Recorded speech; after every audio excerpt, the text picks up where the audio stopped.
The largest veterans charity in the country, Wounded Warrior Project, fired their top executives over irregular and lavish spending. Stephen Nardizzi, the CEO, and Al Giordano, COO, were fired recently, and this was an investigation that CBS was ongoing back in January, which was kind of halted by them, but of course it was released. And they were, reported to have spent more than $800 million, 40 to 50% on overhead, while other charities were only spending 10 to 15%. And like you said, we've gone through this already, we've heard this a lot, but this is a little different, especially the fact that CBS has kind of interviewed a lot of the veterans who were upset about the lavish spending and that how it wasn't promoting. Well, of course, and they should be, rightfully so. I mean, we're talking 50,000 plus veterans from Iraq and Afghanistan alone who depend on these services.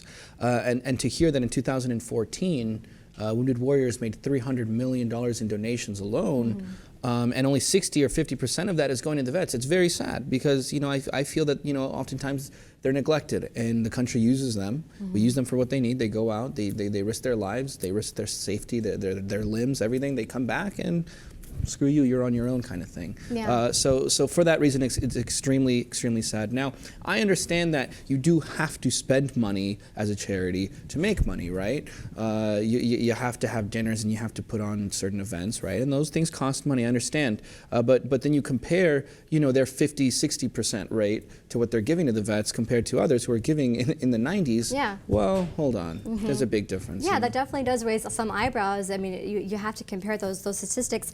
In terms of the actual spending that they're doing, we have a quote from Eric Millett, who is one of the veterans in the group, and he says, you're using our injuries, our darkest days, our hardships to make money so you can have these big parties. So he was pretty much touching upon the fact that all this money that you're spending is not going to help us with team building, with, coming in on a Segway, coming in on a horse, spending $250K on candy. It's just unfair. $250K on candy? Yeah, What the kind of Daily candy Beast were they? reported. Yeah, seriously, Jeez. candy and soda. I don't understand how that helps with teamwork, but It's a lot of candy and soda, I have to say.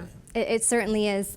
So, we still have some discussion about who's going to be taking over as the executive. CBS is reporting that they're thinking of the retired senior military officers to maybe be taking over, so we'll have to wait and find out.